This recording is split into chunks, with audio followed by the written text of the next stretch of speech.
ચલો તો આજે આપણે વિજ્ઞાન લેબ જે છે સાયન્સ લેબ એમાંથી એક ટીએલએમનો ઉપયોગ કરીને પ્રવૃત્તિ કરીએ. તો મેં લીધું છે આજે વિદ્યુત સુવાહક અને વિદ્યુત અવાહકનું મોડેલ. તમે જોઈ શકો છો મારા હાથમાં મેં પકડ્યું છે, તો હું તમને સમજાવું છું.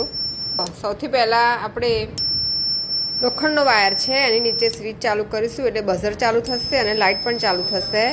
પછી છે બ્રાસનો વાયર છે એટલે કે પિત્તળનો વાયર છે, એમાં પણ નીચે સ્વિચ ચાલુ કરીશું એટલે લાઇટ થશે, બઝર થશે. કોપરનો વાયર છે એમાં પણ સ્વિચ ચાલુ કરીશું એટલે બઝર થશે અને લાઇટ થશે.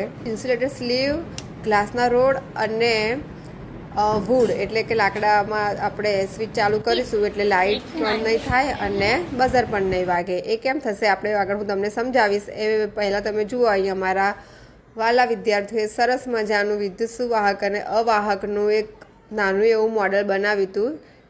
એ હું તમને બતાવું છું. અહીંયા જુઓ, એમને સેલ અને વાહક તાર અને એક નાની ગોળી ધાતુ બલ્બરી લઈને એની મદદથી એમને આ મોડલ બનાવ્યું હતું. તો આ રીતે અમારા બાળકોએ વિદ્યુત સુવાહક અને વાહકનું બીજું મોડલ એક સરસ મજાનું તૈયાર કર્યું છે, તમે જોઈ શકો છો.